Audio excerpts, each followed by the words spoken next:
Tenemos un tremendo café hoy día que vamos a intentar ver qué es lo que nos viene en infraestructura pública los próximos años, ver las incomodidades que tiene también el país, algunas reflexiones que podamos hacer también y todos invitados a hacer las preguntas y tener una buena participación.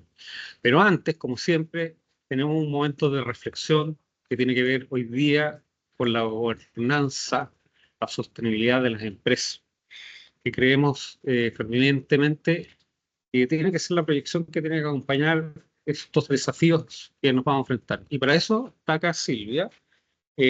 A Silvia no necesita grandes presentaciones, pues. Así que nos va a contar un poquito lo que estamos haciendo y si puede ser invitado, bienvenido, pues. Gracias, Julio. Hola, hola a todos, ¿se escucha bien? Sí, Sí, ya, súper. Sí, pues gracias por la invitación en este café tan importante con este gran invitado. Me voy a tomar unos minutitos solamente, un poco para que veamos en qué estamos como DRS con respecto a la sostenibilidad. Nosotros iniciamos en el camino de la sostenibilidad como organización el año pasado, en el mes de marzo, con el lanzamiento de nuestra política de sostenibilidad.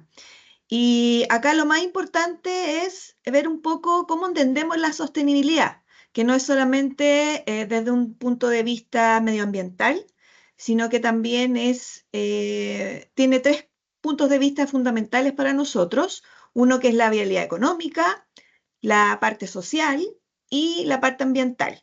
Entonces, para esto nosotros entendemos la sostenibilidad como una forma de perdurar en el tiempo como organización, siempre resguardando estos aspectos que les mencioné.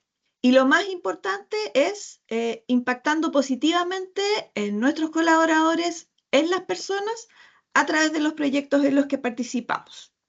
¿Ya? Entonces, esta política, como les decía, fue lanzada el año pasado, está impulsada desde el directorio de DRS, está firmada por nuestro gerente general, y dentro de estos temas, estos tres pilares que les mencioné, hay temas que hemos ido trabajando en estos 2 años. Uno que hemos trabajado fuerte este año tiene que ver con la gobernanza corporativa. Y para aquellos que no sepan, la gobernanza son prácticas y políticas que implementan, ¿cierto?, las organizaciones para dirigir y controlar, asegurando que la toma de decisiones en la organización sea de manera justa, inclusiva y eficiente, y que estas políticas o prácticas beneficien a todas las partes interesadas que tenemos como DRS. ¿Ya? Otro punto importante que hemos trabajado tiene que ver con la calidad de empleo y continuidad laboral. Aquí hemos trabajado fuerte también en un plan de protección y calidad de vida. Estamos trabajando en priorizar el reclutamiento local, que también es un tema súper importante y que va muy de la mano con todo lo que es la responsabilidad social empresarial. La excelencia y calidad de servicio, que es un tema que para nosotros llevamos muchos años trabajándolo, y a través de la sostenibilidad hemos implementado metodologías nuevas de satisfacción de cliente, como la metodología NPS. Hemos trabajado fuerte también en todo lo que es la diversidad e igualdad de género. Ahí nosotros tenemos un comité de sostenibilidad y género en el cual hemos realizado ya varias actividades, algunas capacitaciones, entre otras cosas. Y por último, también ahí mencionarle dentro de la gran gama de actividades que hemos realizado, está todo lo que tiene que ver con la seguridad y salud ocupacional, que también es un tema muy importante para nosotros como organización. Y aquí hemos hecho mucho hincapié en el tema del liderazgo visible, sobre todo de los gerentes, de los altos mandos. Este liderazgo visible que ayuda, ¿cierto?, a poder tener la percepción de nuestros profesionales desde los proyectos. Así que este es el recorrido que llevamos hace 2 años en temas de sostenibilidad. Y que lo estamos trabajando fuerte, como dije al inicio, para poder perdurar en el tiempo como organización. Eso, fantástico, Julio. Silvia, como siempre, muy agradecido por este tremendo apoyo. Me toca presentar a nuestro invitado de hoy. Cuando yo le pedí, y me voy a permitir una reflexión, porque yo creo que tiene que ver con una café que hicimos hace poco, un alto ejecutivo de Codelco, y tocamos el tema de la humildad. Y creo que es muy importante mencionarlo. Entonces, Carlos me dijo, preséntame como director ejecutivo de CPI. ¡Wow! Yo dije, con todo el caminar que tiene en su vida, lo resume simplemente en eso. Y me quiero detener acá porque cuando las personas tienen una tranquilidad, una capacidad interna que se lo ha dado los años, es bueno replicarlo porque la humildad de alguna forma genera a las personas aprendizaje, genera transformación, genera de alguna forma liderazgos que vamos a necesitar y necesitamos tanto en estos tiempos. Y por eso me quise detener esta reflexión y no querías dejarlo pasar y no solo presentarlo de la forma que me pidió. Así que, Carlos, te agradezco mucho por estar con nosotros. Así que bienvenido. Este espacio es todo tuyo y aquí te vamos a acompañar un poco, vamos a estar contigo. Bueno, muchas gracias, Julio. Muchas gracias a la empresa de darme esta oportunidad de poder compartir con ustedes temas que para nosotros son cruciales. Llevamos ya 10 años como Consejo Política e Infraestructura tratando de impulsar una reflexión de fondo respecto del aporte que hace la infraestructura al desarrollo del país. Nos ha ido bien, yo tengo la impresión de que hemos logrado un cierto posicionamiento de la infraestructura y de la organización relativamente buena. Hemos tenido algunos éxitos, también algunas dificultades, pero en general yo diría que la experiencia del Consejo Política e Infraestructura ha sido muy exitosa como entidad que surge desde el sector privado para contribuir con políticas públicas. Nuestra misión como Consejo Política e Infraestructura es identificar, desarrollar, proponer e intentar que las políticas públicas que creamos, que son plausibles de llevar a cabo en el país para efectos de alcanzar nuestro máximo desarrollo, es lo que nos motiva, ¿no?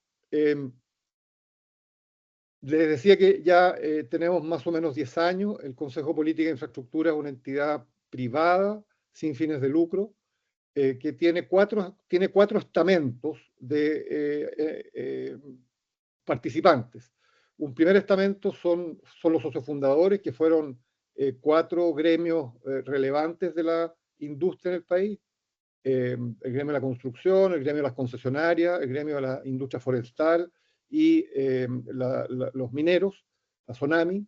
Después tenemos varios gremios más pequeños que son parte de un segundo estamento que nosotros le llamamos aportantes, donde están estos gremios más un conjunto importante de empresas, entre las cuales hay empresas constructoras, empresas concesionarias, empresas sanitarias, empresas consultoras. Por lo tanto, nos nutrimos del conocimiento de la vida práctica a partir de lo que las empresas y los gremios pueden experimentar. Junto con ello, tenemos un estamento de universidades, tenemos 2 universidades y un centro de formación técnica como parte de nuestro consejo, que nos aportan, yo diría, 3 cosas que son muy importantes para una organización de este tipo. Uno es infraestructura. O sea, nos permiten utilizar sus instalaciones para poder llevar adelante las actividades que nos parece importante realizar. Un segundo aporte relevante es conocimiento. Ponen a disposición del Consejo Política e Infraestructura reflexión, académicos, contacto con los alumnos, en fin, toda una serie de iniciativas que para nosotros son muy importantes desde el punto de vista del vínculo con cómo ve gente que mira esta actividad de una perspectiva distinta para entender bien cómo podemos llevar adelante nuestra reflexión. Y un tercer elemento que es fundamental es que juegan muy de contrapeso de los intereses específicos que puedan tener gremios grandes, gremios menores y empresas. Por lo tanto, nos da el equilibrio que una institución de este tipo que pretende ser abierta a todos requiere.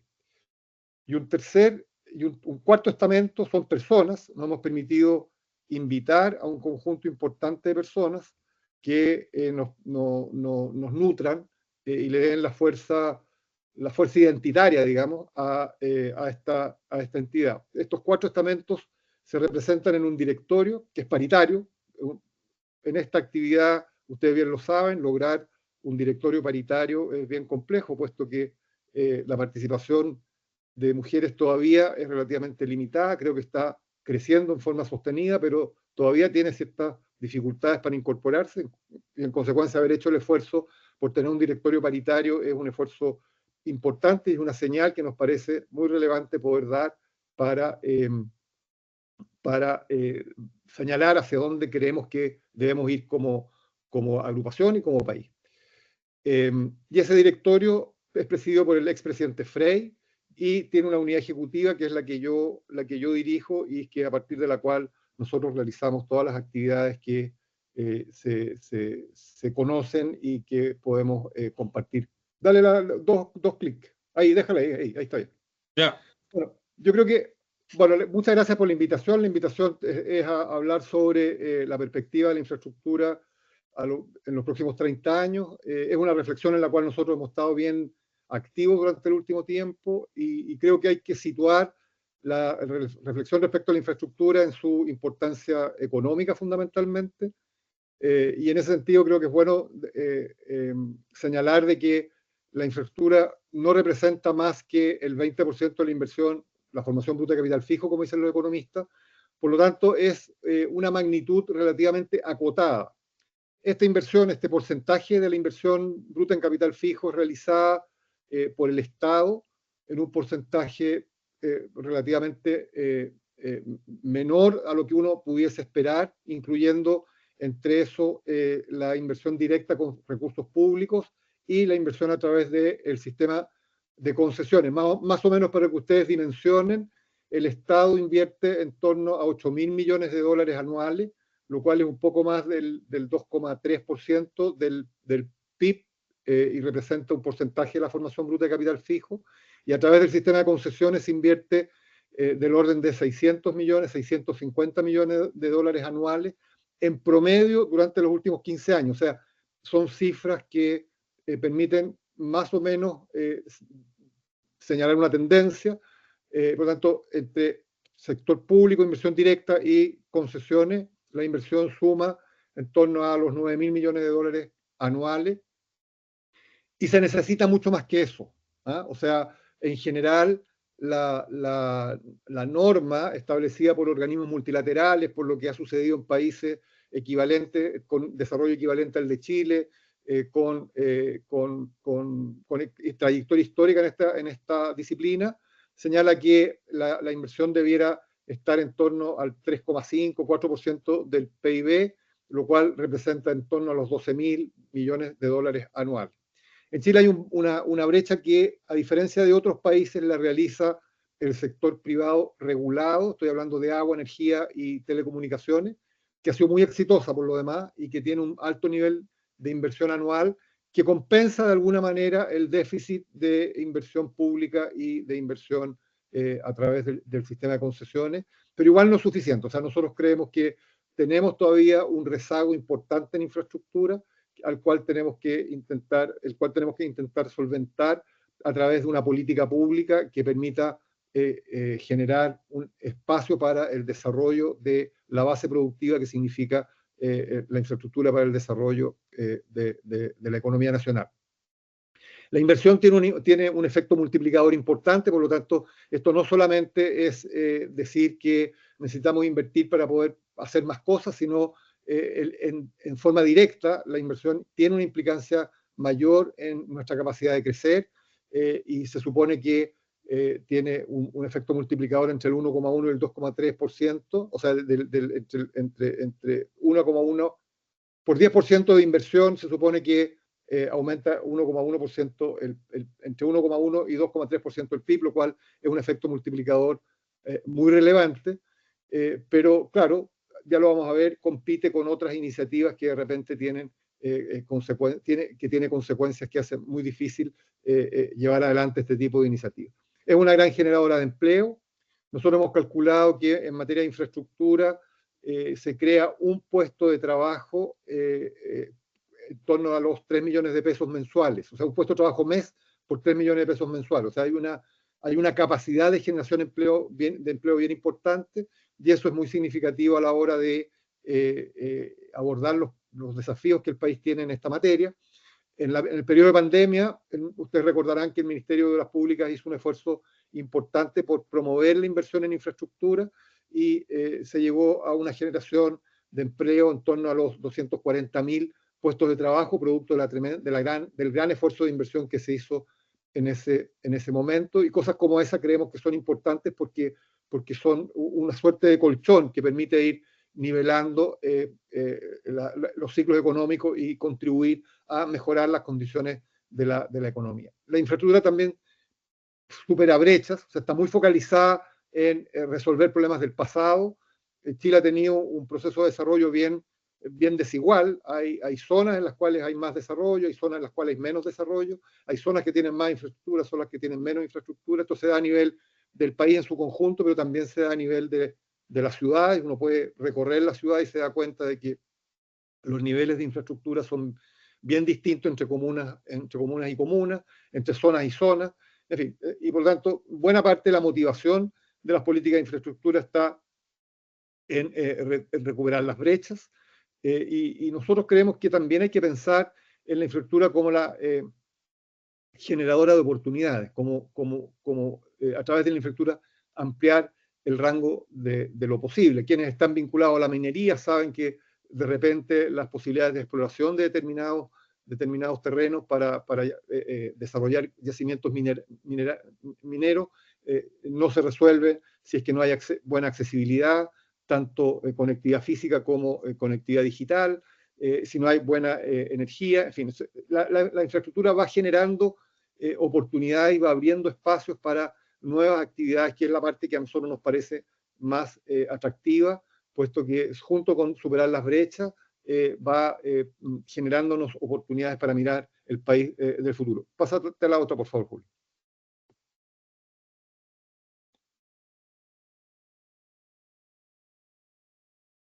Next, please.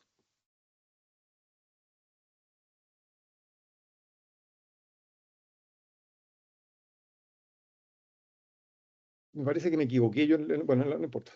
Bueno, la política de infraestructura entonces contempla dos tipos de mirada. Una, la mirada de corto plazo, que es la que en general motiva a las autoridades.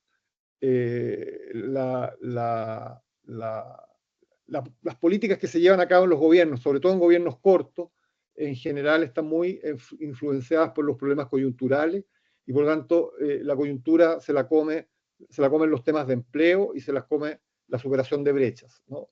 Parte importante de lo que pasó hace 5 años atrás, el 18 de octubre del 19, tiene que ver con esa sensación de brechas que está tan masificado, y que creemos que obliga a tener una mirada para ir resolviendo esas brechas, y por lo tanto, de alguna manera concentra el esfuerzo de las autoridades e ir viendo de qué manera esas brechas se pueden ir superando.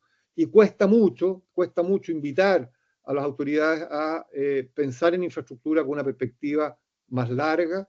Eso requiere imaginarnos el país que se nos viene, y eso no es una tarea fácil, una tarea que requiere cierta complejidad, puesto que hay distintas miradas para ver hacia dónde vamos. Prueba de ello en las discusiones que se dieron en los periodos constitucionales, donde claramente surgen miradas muy distintas respecto de cómo abordar los desafíos del país, y eso hace que el mediano y largo plazo pase a ser más que un factor de unidad, un factor de divergencia, y creo que en buena medida lo que ha pasado después de esos periodos ha ido permitiendo resolver alguna de esas miradas tan divergentes, ¿no? Las asignaciones de recursos para una política de infraestructura normalmente se tensionan por distintas opciones. Por una parte, el crecimiento siempre es un factor que se antepone al bienestar presente. Pasa también en las familias, ¿no? Si uno, entre la decisión de ahorrar y la decisión de gastar, es complejo. Los países viven la misma situación en el diseño de las políticas públicas, y por lo tanto muchas veces la política presiona por avanzar más en resolver problemas de bienestar presente, y eso significa restringir posibilidades de crecimiento y bienestar futuro, ¿no? La infraestructura compite con otras formas de inversión, digo inversión porque son recursos que se destinan a cuestiones que maduran en el largo plazo y que por lo tanto tienen un impacto diferido en el tiempo, como en el caso de la educación, por ejemplo, ¿no? Entonces, o como el caso de la salud, son demandas sociales muy arraigadas que claramente compiten contra la disponibilidad de recursos para construir caminos, construir puertos. Esa tensión es algo que hay que pensar en cómo resolverla, pero está siempre presente y tiene mucho que ver con la política. La ciencia y la tecnología y el financiamiento universitario, por ejemplo, son cosas que compiten entre sí. Uno si escucha la discusión respecto de lo que está pasando hoy día con los recursos públicos que se van a destinar a resolver el tema del CAE, uno ve que hay, claro, se beneficia a los estudiantes, las universidades sienten que están quedando atrás y claramente hay un rezago en la inversión en ciencia y tecnología. Esas discusiones de corto, mediano y largo plazo están siempre presentes en la estructuración de una política pública de infraestructura, y últimamente han surgido algunas cosas interesantes que a nosotros nos parece que es bien, bien entusiasmante desde el punto de vista de un cambio de mirada, que son opciones de riesgo versus alternativas seguras. Tal vez la más evidente es lo que tiene que ver con el hidrógeno verde. Ayer salía en algunos de los medios de comunicación un periodista que decía que esta cosa del hidrógeno verde era una ilusión, y cuando uno ve el esfuerzo que está haciendo el gobierno por desarrollar el hidrógeno verde, se pregunta, bueno, acá cuánto de ilusión hay, cuánto de opción de riesgo hay, cuánto de cierto hay en que el hidrógeno verde puede constituirse en un sector interesante. Entonces, nuestra aproximación es a entender que estas cosas son parte de la discusión de la política pública y que por lo tanto tenemos que buscar formas de irlo resolviendo. Pásate a la otra, por favor, Julio. Oye, yo les pido disculpas porque yo había preparado una presentación súper bonita con hartos monos y cosas por el estilo, pero me equivoqué al levantarla, entonces estoy hablando sobre el borrador, pero bueno, no. Y por lo tanto lo que hay que reconocer es que la política de infraestructura es una función de la política, ¿no? Y la política tiene que ver con cómo se van resolviendo distintas opciones de intereses que surgen en la sociedad. En sociedades complejas, esto es cada vez más difícil, ¿no? ¿Por qué? Porque sociedades complejas, democráticas y horizontalizadas hace que los distintos grupos de interés tengan más capacidad para expresar sus demandas y en consecuencia la articulación de esos intereses para lograr objetivos comunes que permitan ir concentrando esfuerzos en las cosas que debemos concentrar, como es, por ejemplo, la definición de objetivos y una función de priorización de objetivos, es cada vez más compleja. Entonces uno reclama mucho contra la política, ve que muchas veces las discusiones son bastante inocuas, comparto el juicio, pero también hay que entender la dificultad que tiene hoy día expresar distintos intereses y generar liderazgo que representen esos intereses, de modo de poder ir acercando posiciones para efectos de poder ir construyendo esta función objetivo que a todos nos gustaría poder compartir, pero que se hace muy difícil cuando se tienen miradas de corto, mediano y largo plazo, y cuando se tiene la necesidad de hacer una expresión lo más horizontal posible de los intereses que conviven en una sociedad. Por lo tanto, una primera gran dificultad que tiene una política de infraestructura es la política, cómo definimos esta función de objetivos priorizados que permitan ir focalizando los esfuerzos que la sociedad tiene que hacer para efecto de poder ir generando la base de capital que nos permita ir desarrollándose. En ese sentido, vuelvo atrás, en la idea de que los gobiernos priorizan por las cuestiones más urgentes, empleo y brechas, es lo que parece como más razonable. Por lo tanto, el esfuerzo nuestro es tratar de, y así lo hemos hecho como Consejo de Política e Infraestructura, tratar de poner siempre la mirada en el largo plazo, ¿no? Está bien, hagámonos cargo de los problemas de empleo en el corto y de las brechas existentes, pero no perdamos de vista de que el país tiene que mirar el largo plazo y tenemos que ser capaces de aunar esos objetivos, nuestros objetivos, para poder ir saliendo de los niveles de dificultades que tenemos y tratar de construir un país que tenga mayores oportunidades en el futuro. Entre la política también surge, teniendo los objetivos claros, bueno, ¿cuáles son los caminos que vamos a seguir, ¿no? Y entonces unas preguntas que surgen y que son muy atingentes a una conversación como la que estamos teniendo hoy día, es, bueno, ¿a qué institucionalidad es la que vamos a recurrir para que esto funcione? Y hemos visto que en el tiempo la institucionalidad relacionada con los temas de infraestructura se ha ido complejizando. Hace no mucho tiempo atrás, 30, 40 años atrás, la función del Ministerio de Obras Públicas era fundamental. Hoy día tenemos más ministerios y más entidades que realizan inversiones de infraestructura y no necesariamente esas más ministerios y más entidades que realizan inversiones en infraestructura conversan entre sí, lo cual hace muy difícil tener acciones que aprovechen las sinergias que cada una de las iniciativas representa para efecto de poder optimizar el uso de los recursos. Una prueba tal vez muy ilustrativa respecto de esto es lo que está pasando con el puerto de San Antonio, el megapuerto de San Antonio. Da la impresión de que todo el mundo coincide que debiera haber un puerto de gran escala en San Antonio. Sin embargo, las acciones no necesariamente conducen a que esa coincidencia se traduzca en hechos, en acciones compartidas que permitan potenciar, digamos, el uso de los recursos públicos y la convocatoria al sector privado para que se concentren esfuerzos en sacar ese proyecto adelante. Dadas las dificultades institucionales que han surgido, y esto tiene que ver con la evolución institucional de los gobiernos, digamos, o sea, los gobiernos van intentando resolver problemas por la vía de generar instituciones que permitan hacerse cargo de problemas específicos, pero no necesariamente esos problemas específicos van siendo parte de una visión compartida en el largo plazo. Y en consecuencia, nosotros hemos pensado que es bueno reflexionar respecto del marco institucional y por lo tanto hemos propuesto un proyecto que fue enviado por el gobierno con algunas modificaciones al Parlamento para crear una suprainstitucionalidad que de alguna manera obligue a las distintas instituciones del Estado a coordinarse entre sí. Uno dice, pero ¿cómo los gobiernos no se coordinan? Sí, se coordinan mientras hay voluntad de coordinarse, pero la dinámica, y eso lo puedo dar como hecho, la dinámica propia de cada institución tiene de tal presión, de tal demanda, de tal requerimiento que hace muy difícil una coordinación voluntaria. Si no hay una decisión de implicar, de generar acciones que vinculen comprometidamente a las distintas instituciones y que eso sea parte de su función, es bien difícil lograr eso porque cada institución tiene su propia lógica, tienen su propio plan estratégico, tienen sus propias miradas de futuro, tienen sus propias misiones, en fin, o sea, eso hace que combinar el funcionamiento de distintas instituciones se haga muy difícil. Prueba de ello es la diferencia entre el Ministerio de Transporte, que es un ministerio que funciona muy bien y tenemos un gran ministro, con el Ministerio de Obras Públicas, que también funciona muy bien y también tenemos una gran ministra, pero sin embargo los horizontes de planeación de ambas instituciones, solo los horizontes de planeación de ambas instituciones son distintos. El Ministerio de Transporte opera con plazos de 10 años, el Ministerio de Obras Públicas opera con plazos de 30 años.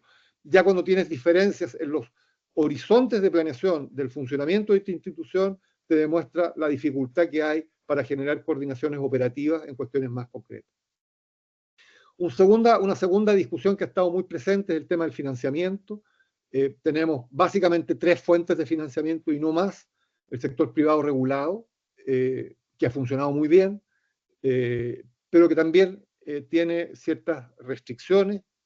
Prueba de ello es lo que está pasando con el sector eléctrico hoy día, donde a raíz del rezago en la actualización de las tarifas, tenemos un proyecto de ley que permite captar recursos de una área de la generación de energía que aparentemente genera excedentes y que esos excedentes aparentes generados debieran transferirse a subsidios por un tiempo acotado. Eso genera reacciones naturales, evidentes, porque se da por hecho de que cuando tú tienes ya un sistema regulado que te genera tarifas estables en el tiempo, es parte de tus ingresos futuros, por lo tanto difícilmente pueden transferirse a partir de un proyecto de ley. Si es que no hay compensación, nosotros hemos sostenido de que en general en otras áreas de la infraestructura regulada las compensaciones existen y por lo tanto no es pecaminoso pedirle ayuda al sector privado para que contribuya con recursos para resolver un problema urgente, a cambio de cambio en las condiciones de borde que permitan que esos recursos que se aportan se puedan recuperar de una determinada manera. Por lo tanto, creemos que ahí hay una forma de ir resolviendo los problemas que tiene el sector energético. Aparentemente no nos han hecho mucho caso, pero creemos que ahí hay un espacio importante para poder establecer formas de colaboración. Tenemos un problema con la transmisión. Da la impresión de que los sistemas regulatorios entre generación, transmisión y distribución son sistemas que en sí mismos funcionan probablemente muy bien, pero que no conversan entre sí, y surge entonces que tenemos una gran cantidad de oferta de energía renovable no convencional y tenemos dificultades para transmitirla, lo cual hace que surja una nueva industria, que es la industria de la acumulación y del ahorro, de las baterías, lo cual, claro, son oportunidades que se pueden ir aprovechando, pero lo lógico hubiese sido que junto con la expansión de la generación hubiésemos tenido también pari passu una expansión de la transmisión para poder dotarnos de la energía que se requiere para el desarrollo de actividades tan importantes como el transporte eléctrico y todas estas cosas que hemos estado discutiendo, ¿no? Entonces, el sector privado regulado, que opera muy bien, tiene también dificultades, y las dificultades tienen que ver con los marcos regulatorios y con la relación que establecen las autoridades con las empresas, que debiéramos ver formas de avanzar en ello para ir regulando. Después están las distintas formas de asociación público-privado. Yo conozco varias. Está la ley de concesión del Ministerio de Obras Públicas, está la ley de Emporchi, en fin, que son leyes con características un poquito distintas. Tienen un tremendo potencial. Hay muchas posibilidades de hacer cosas a partir de esas leyes. Bueno, hemos pasado por periodos críticos respecto de la viabilidad de utilizar estos proyectos legales. Creemos que estamos hoy día en un muy buen momento. Hay una gran cartera de proyectos en fase de licitación.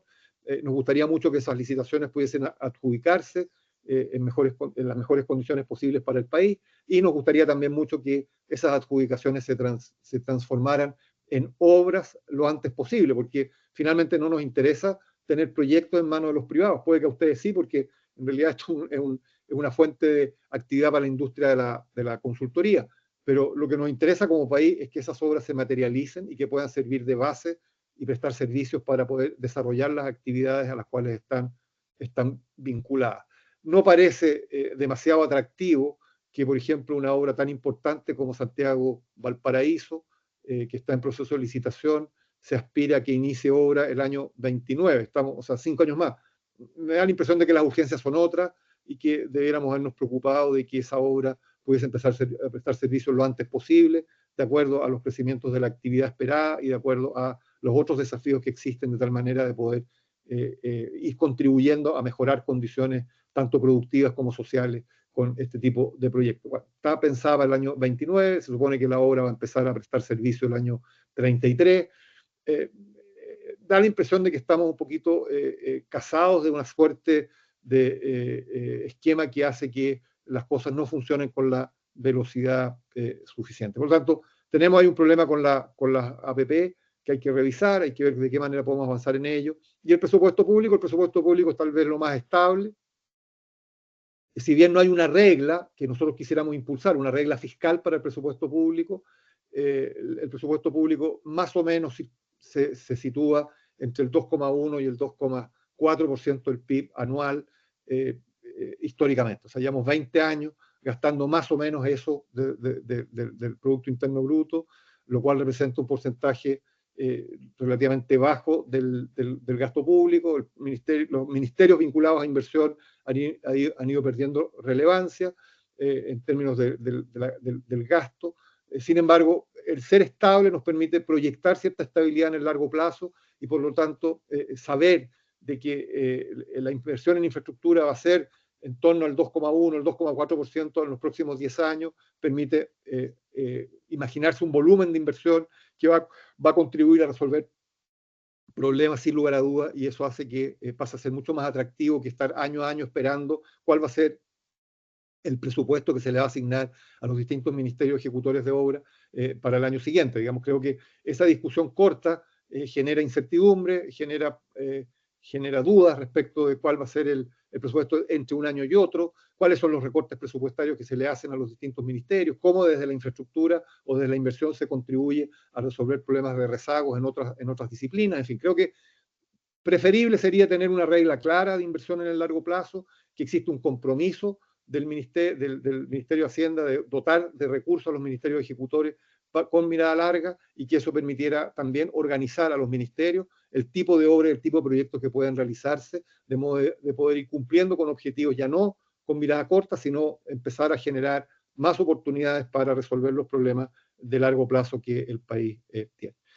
Y la última definición importante en este campo tiene que ver con el marco normativo.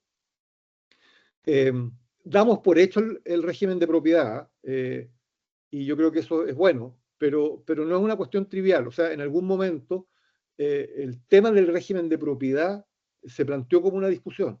Si ustedes recuerdan la discusión constitucional del 22, había mucha reflexión respecto de cuáles son los regímenes de propiedad que deben imperar en el país. Yo creo que esto es una gran perturbación, por lo tanto a mí me parece muy importante dejar muy establecido que esta reflexión respecto al régimen de propiedad es algo que debe darse por zanjado, ¿no? Y en consecuencia asumir de que este es un país en el cual el sector privado cumple un rol muy importante, que las actividades que cumple el sector privado deben ser respetadas, que el sector público puede participar con el sector privado en distintas iniciativas, que hay actividades que son propias del sector público, y que esa combinación entre actividades del sector público, actividades mixtas y actividades privadas deben estar asociadas a optimizar, al menos en el campo de la infraestructura, optimizar la oferta de servicios para que el país pueda desarrollarse. Pero me interesaba dejarlo establecido porque de repente lo damos por visto, y creo que se nos olvida que es algo que está en la base de nuestro funcionamiento, y es bueno tenerlo presente. El régimen, por ejemplo, concesional, que muchas veces es visto como una forma de privatización, no lo es, ¿no? La propiedad de los bienes públicos que se genera a través del el sistema de concesiones es de propiedad del Estado, y tiene que seguir siendo así. Las carreteras no pueden ser privatizadas, son del Estado. Los hospitales en buena medida tienen que ser hospitales públicos. Creemos que también es importante enfatizar de que a través del régimen concesional o a través de un similar se puede avanzar en dotar al sistema educacional de la infraestructura necesaria para que pueda desarrollarse debidamente. Por lo tanto, este temor respecto de que la participación privada significa privatización, hay que intentar disiparlo, porque creemos que la contribución privada para el desarrollo de infraestructura pública es fundamental, y eso tiene que entenderse como que es la contribución del sector privado al desarrollo de infraestructura que es propia del Estado, y que el Estado debe seguir manteniendo para efecto de poder promover sus servicios. La regulación ambiental, bueno, estamos hoy día en una ley que se está modificando en el Parlamento para facilitar los permisos ambientales. Ahora, yo creo que es bueno entender de que si tenemos hoy día un enredo en la legislación ambiental, no es porque haya gente que quiere enredar las cosas, sino porque han ido surgiendo demandas ambientales que se han ido intentando institucionalizar a través de normas, reglamentos, leyes, etcétera, y que han transformado a nuestro país en un país de enredo mayor respecto de este tipo de normativas, y en consecuencia creemos que hoy día es el momento de empezar a destrabar estas distintas dificultades de tal manera de poder facilitar el despliegue de proyectos, con algunos compromisos que yo creo que es importante sostener, que es que los proyectos de evaluación ambiental no pueden irse siempre al mínimo, tienen que ser proyectos que efectivamente se adecúen no a las exigencias que hoy día existen en el país, sino a exigencias que nos permitan ser actores relevantes en la economía global. Y hoy día la economía global va hacia exigencias ambientales que son distintas a las que operan en Chile, ¿no? Y en consecuencia pensamos que nuestras exigencias ambientales deben adaptarse más, no ya desde el punto de vista normativo, sino desde el punto de vista de la acción empresarial, a las demandas que vamos a tener que enfrentar si es que queremos ser consecuentes con participar de una economía global. Lo mismo pasa con las demandas territoriales. Yo creo que nuestra geografía es una geografía compleja, tiene situaciones distintas a lo largo del país.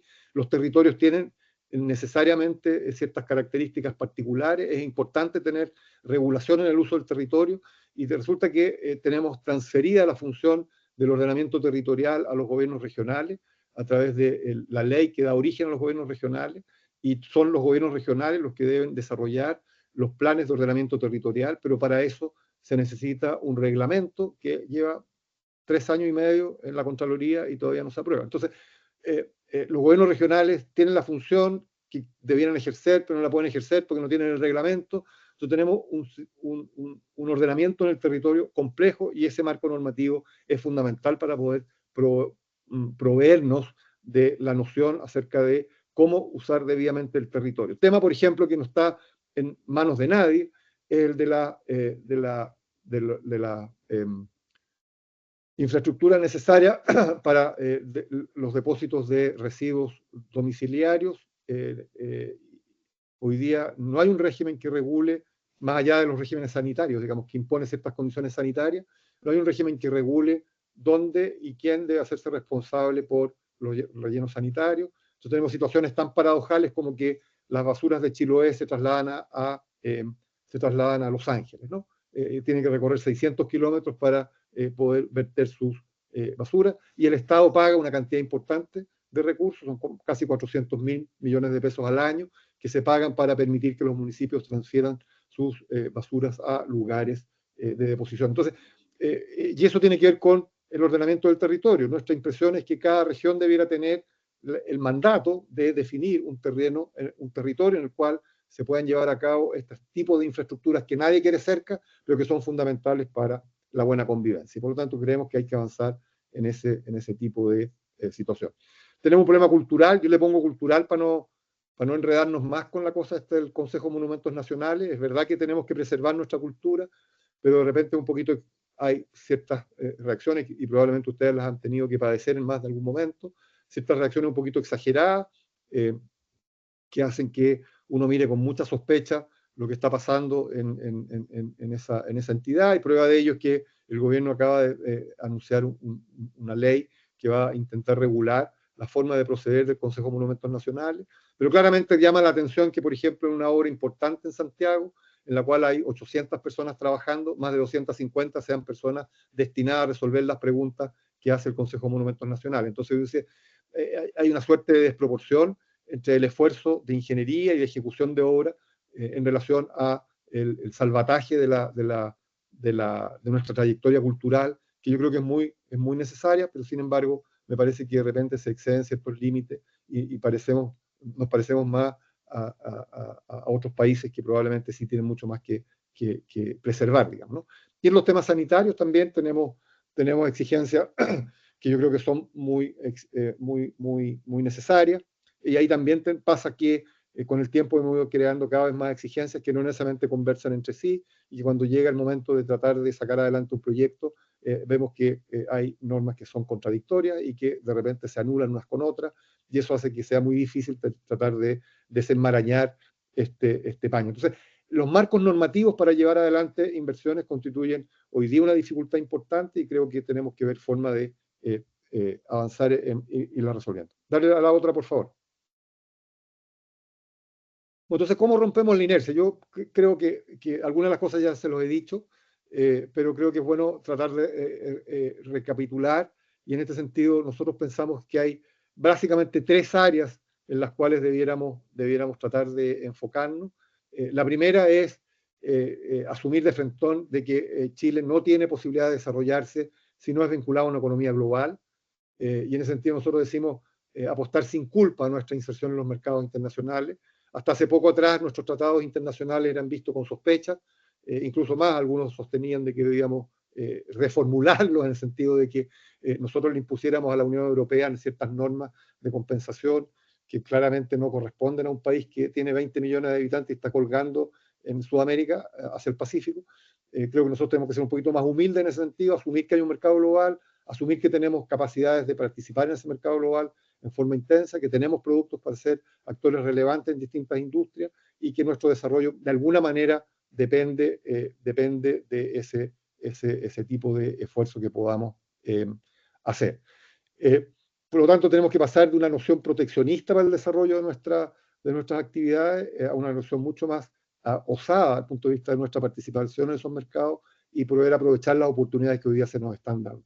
Creo que una señal positiva en ese sentido es que hoy día ya están todos los tratados que hemos firmado reconocidos, y que el presidente anuncia con mucho entusiasmo una próxima visita a Indonesia e India, y creo que eso es una señal muy poderosa desde el punto de vista de la vocación, la nueva vocación, diría yo, de la actual administración por reforzar la inserción de Chile en los mercados mundiales. Asumir que nuestros motores de la economía son relativamente pocos, no hay una gran cantidad de drivers económicos relevantes los cuales, hacia los cuales podamos contribuir con nuestra infraestructura. Tenemos ventajas competitivas en distintas áreas. La minería es evidente, tenemos las empresas productoras de cobre más grandes del mundo operando en Chile. Tenemos ventajas competitivas indudables en la producción de litio y en otras, ¿no? Tenemos hoy día, a raíz del cambio tecnológico y del avance que ha habido en las energías renovables no convencionales, en la producción de energía, y la producción de energía nos da posibilidades de desarrollar otras ventajas relevantes que probablemente puedan tener un impacto muy significativo en el futuro, como es, por ejemplo, lo que está pasando hoy día con el hidrógeno verde, independientemente de las dudas que puedan haber. No es trivial de que en Chile haya más de 100 empresas interesadas en desarrollar la actividad del hidrógeno verde, que hayan proyectos del orden de 15.000 millones de dólares que ya se han presentado al sistema de evaluación de impacto ambiental. O sea, que haya gente que está dispuesta a invertir grandes cantidades de dinero en ese tipo de iniciativas, quiere decir de que algo está pasando que probablemente no entendemos bien, o que estamos rodeados de gente que está haciendo opciones de riesgo extremas y que probablemente les pueda o resultar o no resultar. Pero ahí hay algo que hay que mirar, y eso tiene que ver con nuestra capacidad y nuestra ventaja competitiva en energía, producto del desarrollo de la tecnología. Cosas parecidas podríamos pensar respecto de, por ejemplo, el agua, y transformar el agua hoy día, transformarlo de un producto escaso a un producto abundante. Tenemos una costa riquísima, por lo tanto, si logramos tener energía barata y somos capaces de tener mecanismos de desalinización que se adecúen a los costos que hoy día se demandan, probablemente podamos expandir nuestra frontera agrícola y forestal más allá de lo que nos hubiésemos imaginado, en la medida que concentremos esfuerzo en hacerlo bien. Y creo que ahí hay experiencias que son muy exitosas. Tenemos más de 24 proyectos de desalinización impulsados por la minería funcionando, otros tantos en carpeta de ponerse en marcha luego, y empiezan a aparecer ya proyectos multipropósitos que pueden ser muy interesantes, como el de la planta de Puchuncaví, donde creemos que hay un germen de algo que mirar, producto de la forma en la cual esa planta se ha desarrollado, la localización, etcétera, y también la planta de desalinización que está impulsando el gobierno para la zona de Coquimbo. Esos dos ejemplos nos permiten tener mucha esperanza respecto de que el cambio tecnológico, no solo en energía, sino también en materia de desalinización, puede ser una tremenda oportunidad para expandir nuestra frontera agrícola y forestal. La industria agroalimentaria y forestal, entre las tres, o sea, entre agricultura, pesca e industria forestal. Alguien decía, creo que el presidente de la SNA, hace pocos días atrás, que estas tres industrias pueden en algún momento duplicar su producción y llegar a ser tan importante en términos de exportación como el cobre, como la minería. Yo creo que no hay otra alternativa, sino son esos sectores, producto de que la minería tiene su cota ya más o menos establecida, y acá sí tenemos espacios como para poder pensar en desarrollos muy agresivos. Tenemos servicios de distinta naturaleza. Junto con el desarrollo de las energías renovables no convencionales surge, por ejemplo, la industria de los data centers, que ha tenido una serie de corcoveos, pero que finalmente es una industria que se va a instalar en Chile producto de las ventajas competitivas que tenemos en energía, siendo esa industria de los data centers probablemente una de las grandes demandantes de energía. Hoy día Santiago tiene, por ejemplo, su capacidad energética ya saturada para ese tipo de actividad. Es altamente probable que los próximos data centers se sitúen mucho más cerca de las fuentes de generación de energía renovables no convencionales, como en el norte, y no en Santiago. Para eso, por ejemplo, todo lo que tiene que ver con el dotarnos de fibra óptica digital pasa a ser fundamental, y eso se ha estado haciendo, y por lo tanto vamos a tener altos niveles de conectividad tanto hacia el exterior como dentro del país, lo cual nos va a permitir constituirnos en una base fundamental para el desarrollo de esa industria. Y hay otros servicios, por ejemplo, que puedan surgir como consecuencia de el modesto corredor bioceánico que se está impulsando en el norte, que yo creo que puede ser tremendamente importante para unir las costas del Atlántico con las costas del Pacífico, y eso puede significar un impulso de servicio inconmensurable para Antofagasta y Iquique y toda su zona de influencia. Y cosas así están pasando, por ejemplo, en Concepción. Hemos visto en la prensa hace poco de que desde Argentina se está impulsando un mecanismo para llevar vía ferroviaria productos de la costa atlántica de Argentina, costa centro, el centro de Argentina hacia los puertos de la octava región, y si eso funciona, tendríamos también ahí un corredor que puede potenciar la industria de nuestros servicios en forma muy significativa. Por lo tanto, creemos que desde el punto de vista de ventajas competitivas, Chile sigue teniendo una ventaja competitiva importante. Somos un país que es reconocido por una institucionalidad estable. Hemos recuperado una cierta tasa de crecimiento modesta, pero se puede expandir. Tenemos una industria financiera de profundidad tal que permite desarrollar actividades, todas estas actividades en buena cosa, y tenemos una industria de infraestructura que debiera adecuarse a lo que son las demandas que pueden surgir de este tipo de industria para efecto de poder darles la fortaleza que se requiere. Desde el punto de vista de otros drivers económicos relevantes, yo creo que hay tres que hay que mirar con cuidado. Uno son nuestra adscripción a los ODS, los Objetivos Sustentables de Naciones Unidas. Somos signatarios de ese compromiso. Supuestamente al 2030 deberíamos dar una señal clara de cumplimiento de estos objetivos, y estos objetivos van mucho más allá, como decía Silvia, de lo que son los temas ambientales. O sea, el primer objetivo sustentable de Naciones Unidas es superar la pobreza. Por lo tanto, tenemos un desafío mayor que, si lo miramos con detención, puede ser muy ordenador para saber dónde debemos fijar nuestro foco de actividad y qué tipo de infraestructura la que debemos en qué tipo de infraestructura debemos invertir para permitir que estas actividades se puedan desarrollar. El esfuerzo de regionalización también es un esfuerzo importante. Yo creo que no hay regionalización sin una descentralización efectiva de nuestra inversión en infraestructura, y eso tenemos que hacerlo. Por el momento, las decisiones todavía se están tomando en Santiago. Creemos que hay proyectos que tienen que tener carácter nacional y que por lo tanto son irrenunciables para la administración central, pero también hay proyectos que pueden surgir desde las regiones y que deben ser capaces de conversar con estos proyectos de carácter principal, y que esto debiera ser parte de nuestro trabajo de la próxima administración. Y el esfuerzo que se puede hacer en educación, ciencia y tecnología.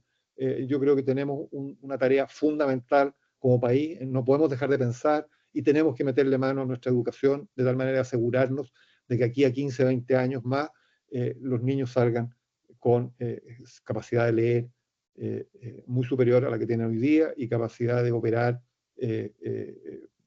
números también en forma muy superior a la que tienen hoy día. Hoy día tenemos un problema serio de capacitación que felizmente se resuelve aproximadamente en la educación superior, pero que es un factor de preocupación que debiera embargarnos a todos. Y por último, deberíamos proponernos agregar valor a nuestras exportaciones. Yo creo que efectivamente lo que sostenía el Premio Nobel de Economía, el reciente Premio Nobel de Economía, de que Chile tiene tremendo potencial, pero tiene que preocuparse de agregarle más valor a sus exportaciones. Yo lo comparto, y para ese efecto hay que pensar muy bien en los tipos de encadenamientos que debemos producir, el tipo de alianza, y aquí hay alianzas de distinta naturaleza, alianzas empresa-empresa, alianzas empresa-trabajadores, alianzas empresas-ciudades, alianzas empresas-territorios. En fin, creo que hay muchas alianzas que se pueden pensar para efectos de poder ver de qué manera es posible contribuir para aumentar el valor de nuestras exportaciones. Y, bueno, modestamente al final, la logística pasa a ser un elemento fundamental, porque de tener políticas logísticas que acompañen todo este proceso y que permitan el buen desplazamiento de cargas y personas y faciliten la integración del territorio y los distintos mercados y la salida de Chile, entendiendo que Chile está muy lejos de los mercados globales, facilitando la salida de los productos chilenos y el acceso de material importado a los mercados chilenos por la vía de un buen sistema logístico, pasa a ser un elemento fundamental para el desarrollo de nuestra economía. Por lo tanto, creemos que si concentramos esfuerzo en estos tres ejes, sí estamos en condiciones de romper la inercia y mirar el futuro del país con mucho entusiasmo. Muchas gracias, y perdonen que lo haya lateado tanto y que la presentación haya sido tan charcha, pero mi idea era presentar una cosa mucho más bonita, pero me equivoqué al apretar ¿cómo se llama? El documento, y le presenté el borrador. El otro era lo mismo, pero más bonito. Bueno. No, el contenido es lo que importa, Carlos. Así que muy agradecido, muy interesante. Hay varias preguntas. Y cuando nos demoramos hubo muchos apoyos en el chat, así que muy interesante toda tu presentación. Eh, si uno toma el rango menor que proyectaste de 8.000 millones de dólares por año, una proyección a 30 años son del orden de 240.000 millones de dólares, una tremenda inversión. Y por parte baja, porque deberíamos estar invirtiendo 11.000 millones de dólares anuales. ¿Cómo se puede entender, y lo mencionaste varias veces, que muchas veces hay propuestas de gobierno, entramos al área chica para resolver temas no de proyecciones? Con este gran número, 240.000 millones de dólares, ¿cómo nos establece una política de Estado? ¿Cómo nos establece, cuando uno tiene planes y una política de Estado, ya los temas de normativas se alinean, los temas de alguna forma de permisos se alinean? ¿Cómo no hemos logrado esa madurez, Carlos, según tu visión?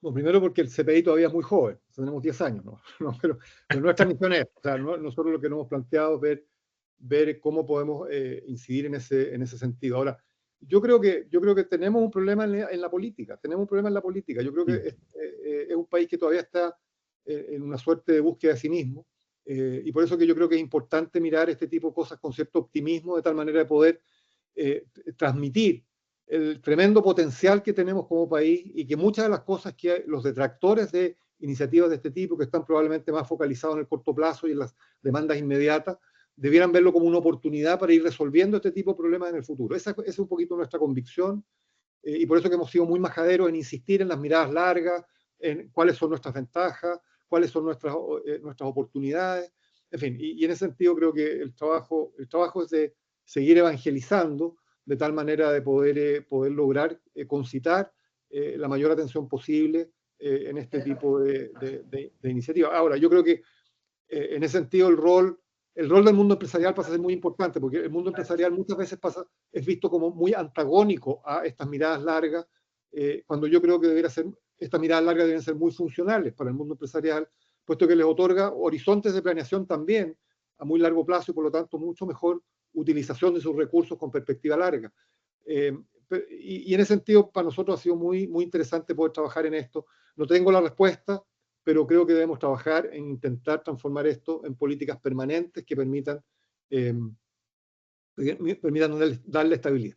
Lo que nosotros proponemos es un plan nacional de infraestructura con mirada a 30 años, que ese plan nacional de infraestructura con mirada a 30 años sea gestionado en términos de los proyectos principales, no de todas, porque no es posible, pero los proyectos principales, digamos 80 proyectos, 50 proyectos, lo que sea, gestionados desde una unidad supraministerial que responda al presidente de la República y que le dé los insumos al presidente de la República para poder incidir en la acción de sus agencias ejecutoras para mantener el foco en el largo plazo. Creemos que eso es lo que están haciendo los australianos, eso es lo que hacen los neozelandeses, lo que se está recuperando en Inglaterra, en el Reino Unido. En fin, hay distintas experiencias en este sentido que a nosotros nos parece que tenemos que adecuarla a lo que son los requerimientos nacionales y transformar esto efectivamente en un plan nacional de infraestructura que permita desplegar todas las potencialidades que el país tiene.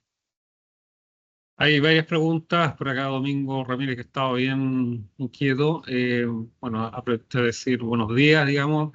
Está muy conectado. Infraestructura pública nos conecta a todos, independiente que trabajemos o no en ella, digamos, es impresionante.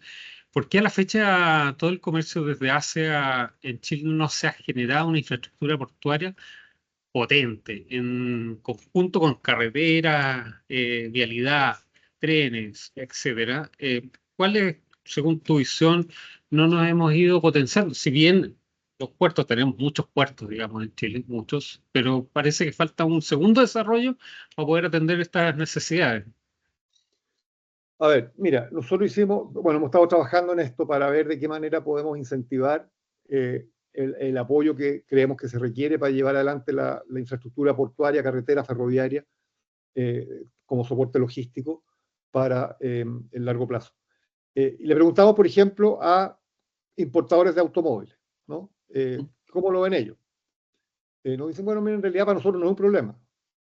¿Cómo no es un problema? No, pues si usted No, pues, finalmente, si no bajamos en San Antonio, vamos a Coquín, vamos ¿cómo se llama? A Concepción, bajamos en Concepción y traemos los autos por tierra. Pero eso aumenta el costo. Bueno, se transfiere el costo al usuario. Entonces, hay una cierta percepción de que las cosas más o menos funcionan. Tú hablas, por ejemplo, con las navieras, ¿no? Y les preguntas, bueno, ¿están pensando ustedes en el cambio? No, nos dicen, mira, yo creo que la infraestructura portuaria en Chile funciona muy bien, efectivamente son los más eficientes de la región, pero los grandes puertos que están en Perú, bueno, es inevitable. Va a haber un gran puerto en Perú, las naves futuras van a llegar a Perú, de Perú se desembarcará la carga, se traerá a Chile. Bueno, pero eso tiene implicancias en el costo de nuestras importaciones y exportaciones. Bueno, se transfieren a los usuarios. ¿Me entiendes? O sea, hay una a los demandantes.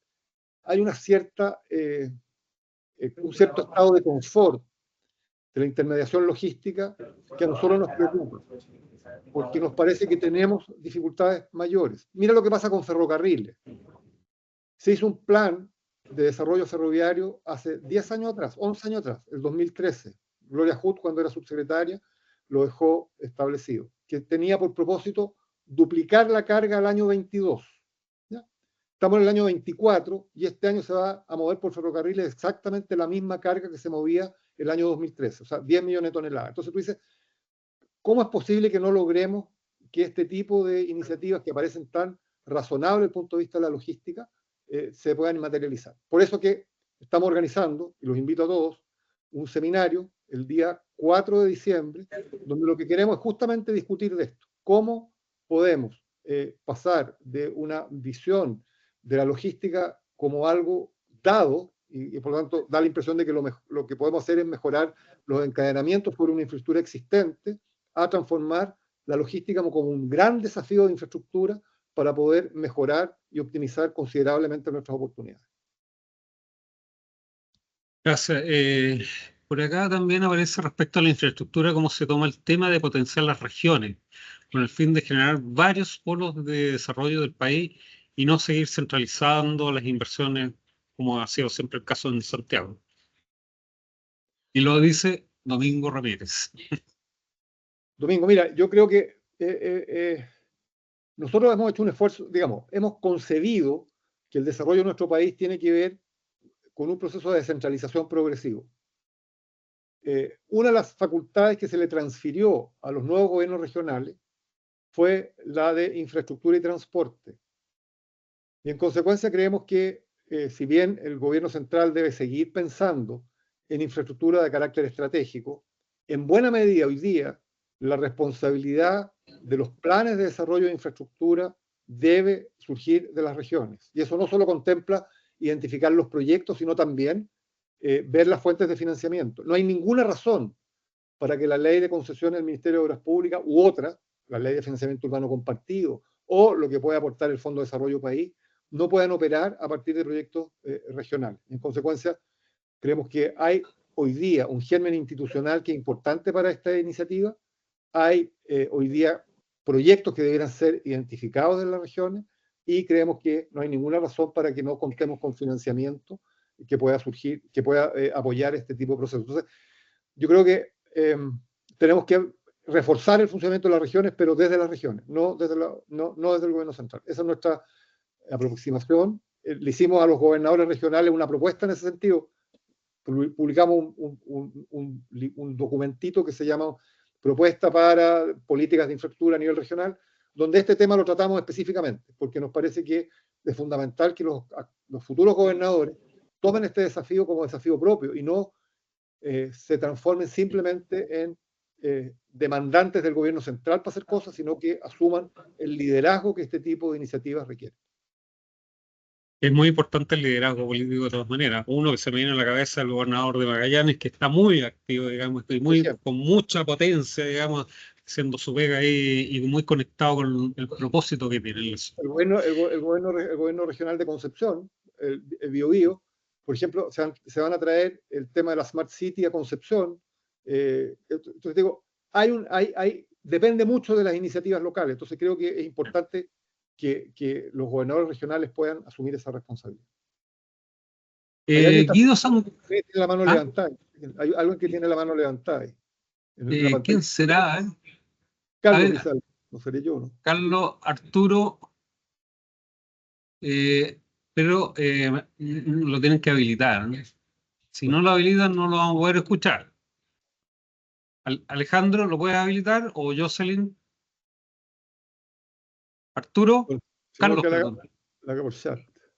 Sí, se puede habilitar, ¿no?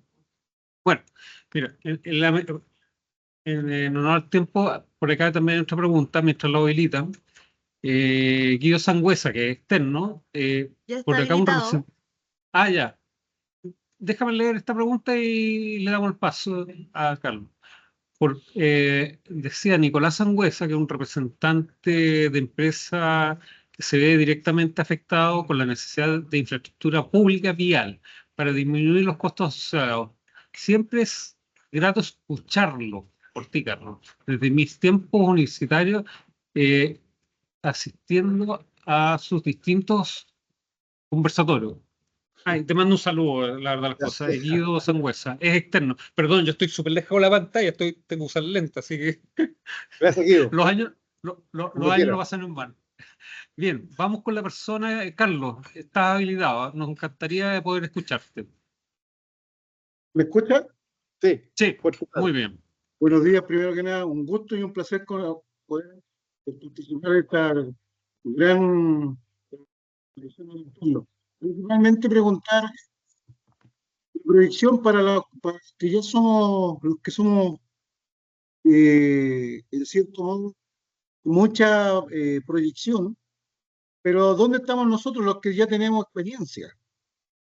Desde el punto de vista laboral, dijéramos, que si no empezamos por un tema, en desarrollo del país, la poca valorización para la gente que hay que tenemos trayectoria, dijéramos, en cierto modo. Esa sería como una consulta desde el punto de vista de don Carlos, que para mí sería importante ver y poder, en cierto modo, tomar como consejo.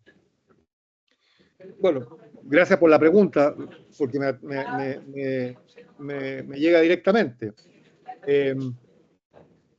Yo creo, Carlos, que aquí hay que, digamos, si uno tiene intereses, si tiene experiencia, yo creo que hay que buscar la forma de hacerla ver.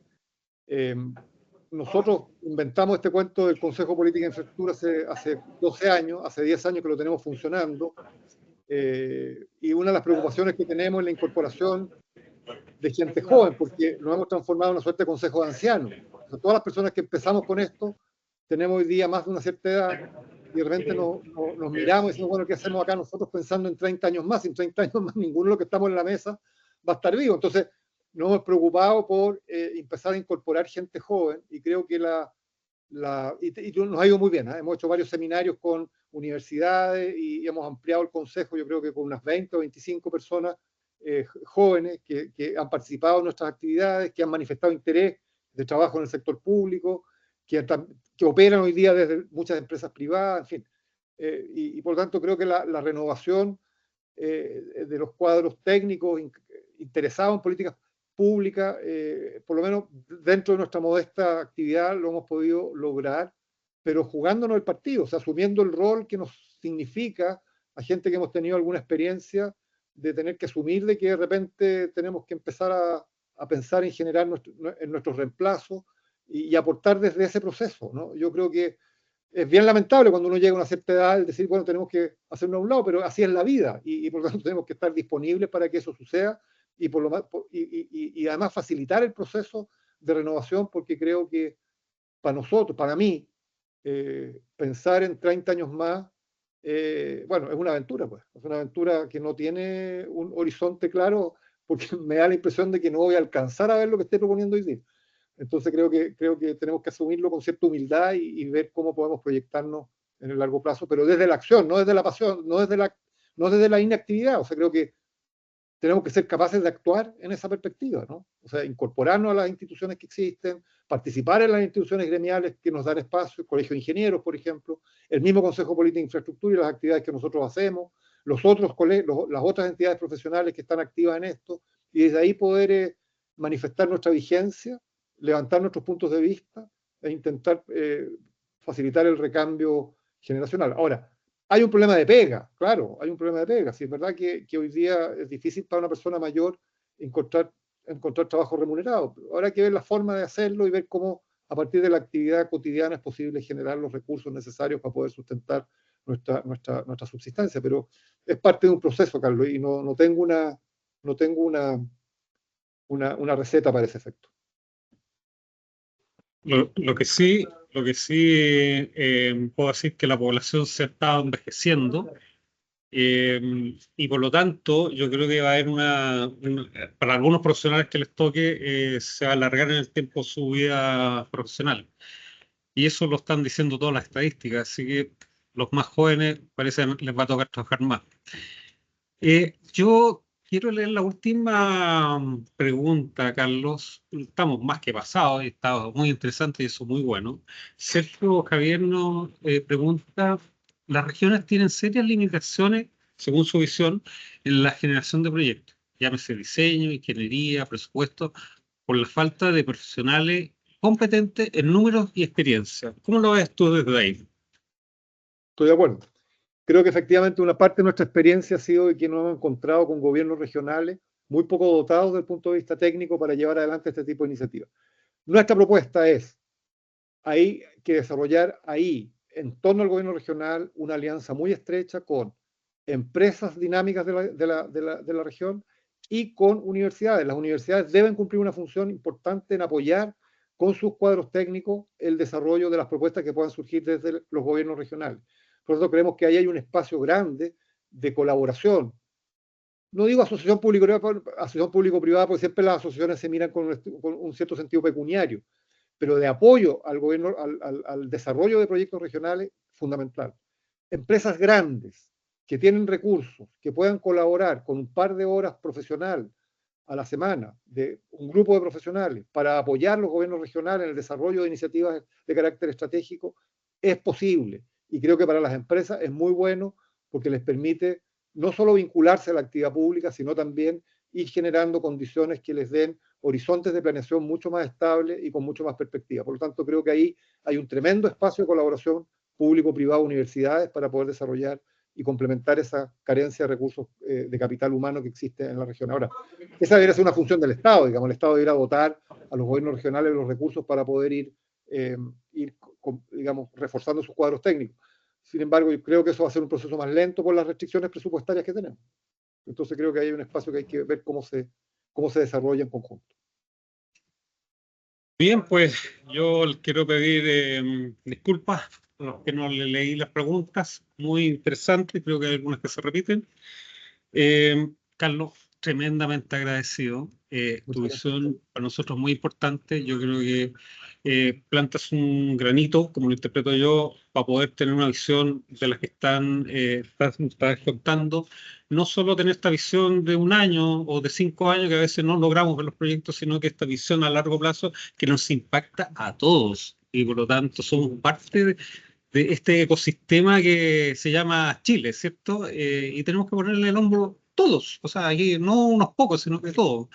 Y espero que lo hayas pasado muy bien, ¿eh? Esa es la idea y tremendamente agradecido, pues. Muchas gracias, Julio, y reitero la invitación a todos los que quieran participar en el seminario, un seminario abierto, por lo tanto no tiene costo y creo que serían muy bienvenidos para poder compartir con nosotros en ese esfuerzo donde van a estar los ministros de Obras Públicas, Transporte, estamos tratando que vaya el presidente de la República, en fin. Y por de pronto invitar a DRS que piense seriamente en apoyarnos como Consejo de Política e Infraestructura. Serían muy bienvenidos si es que se incorporen a nuestra institución. Así que disponibles. Muy bien, muchas gracias. Okay. No, muchas gracias a ti. Como siempre, vamos cerrando. Desearles que tengan un tremendo fin de semana a todos, junto con su familia. Contarle de alguna forma, nuestro próximo invitado es Víctor Río, abogado. Vamos a estar hablando un poco de las normativas, de las leyes, ¿cierto? Estamos ahí tratando de cerrar la fecha, así que se los vamos a ir contando en el futuro. Así que, nada, pues, disfruten lo que resta del día y a pasarlo muy bien el fin de semana y a relajarse. Así que un abrazo a todos y muchas gracias, Carlos. Chao, chao. Nos vemos. Hasta luego. Gracias. Chao, chao. Gracias.